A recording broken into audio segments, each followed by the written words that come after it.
Now to the murder trial involving Kyle Rittenhouse. The defense resting its case today, just 24 hours after the 18-year-old took the stand to say he had no choice but to fire his rifle when he killed 2 people and injured another during those protests that followed the police shooting of Jacob Blake in Kenosha.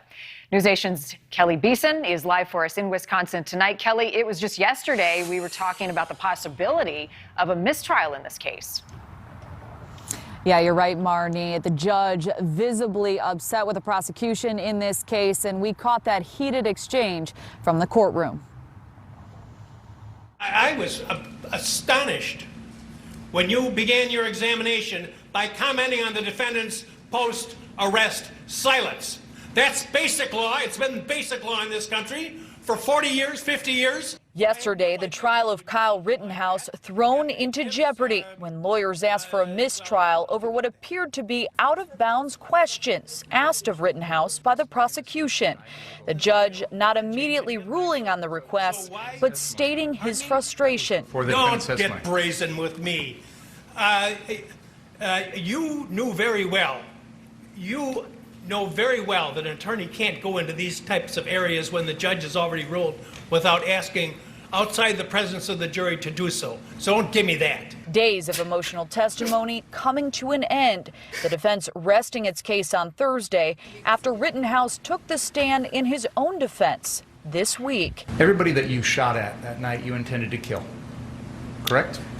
I didn't intend to kill them. I intended to stop the people who were attacking me. By killing them? I did what I had to do to stop the person who was attacking me. Last summer, during protests in Kenosha, Wisconsin, Rittenhouse shot and killed 2 men, injuring a third. The case has divided the country over whether Rittenhouse acted as a patriot or a reckless vigilante. He showed emotion yesterday, but he didn't seem remorseful to me. That's a good kid. That is the kind of kid who can grow up and have a moral core. Wisconsin's self-defense law allows someone to use deadly force only if necessary to prevent imminent death or great bodily harm. Rittenhouse claimed on the stand that's exactly what he was doing. So I didn't do anything wrong. I defended myself.